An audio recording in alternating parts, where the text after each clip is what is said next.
హరీష్ సంతోష్ టార్గెట్గా సంచలన ఆరోపణలు చేశారామే. హరీష్ సంతోష్ ఇంట్లో బంగారం ఉంటే బంగారు తెలంగాణ అవుతుందా? ఆ ఇద్దరు మేకవన్నే పులులు అంటున్నారామే. హరీష్ ట్రబుల్ షూటర్ కాదు, డబుల్ షూటర్ అంటున్నారు. ఆయనే సమస్య సృష్టించి ఆయనే పరిష్కరించినట్టు చేస్తారు. సో ఆయన ట్రబుల్ కాదు, డబుల్ షూటర్ అంటున్నారు. ఈటెల రాజేందర్ని గెలిపించింది ఎవరు? హరీష్ రావు కదా అన్నారు. ఇలా అనేక సంచలన ఆరోపణలు చేశారు. కాళేశ్వరం నివేదికకు సంబంధించి, కాళేశ్వరం ఇష్యూకి సంబంధించి కూడా ఆమె మాట్లాడారో ఒకసారి చూద్దాం.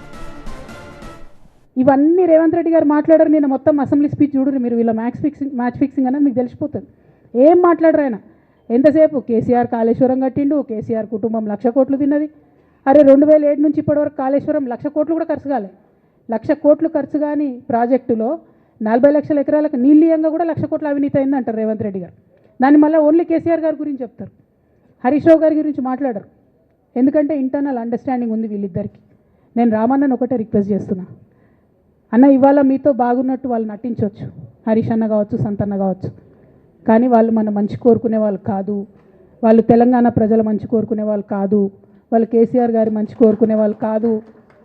వాళ్ళను మీరు దూరం పెట్టి రాజకీయంగా తెలంగాణ రాష్ట్ర సమితిలో ఇప్పుడు బీఆర్ఎస్లో పనిచేస్తున్నటువంటి హార్డ్ కోర్ కార్యకర్తలను దగ్గరికి తీసుకొని ప్రజా ఉద్యమాలు తీసుకొని ప్రజల దగ్గరికి పోతేనే మన పార్టీ బతుకుంటుంది, నాన్న పేరు బాగుంటుంది. ఇవాళ నాన్నకు సిబిఐ అనేటటువంటిది వచ్చిందంటే అది కేవలం హరీష్ రావు గారు, సంతోష్ రావు గారి అవినీతి వల్లనే వచ్చిందని మళ్ళొకసారి నేను ఘంటాపదంగా చెప్తున్నాను.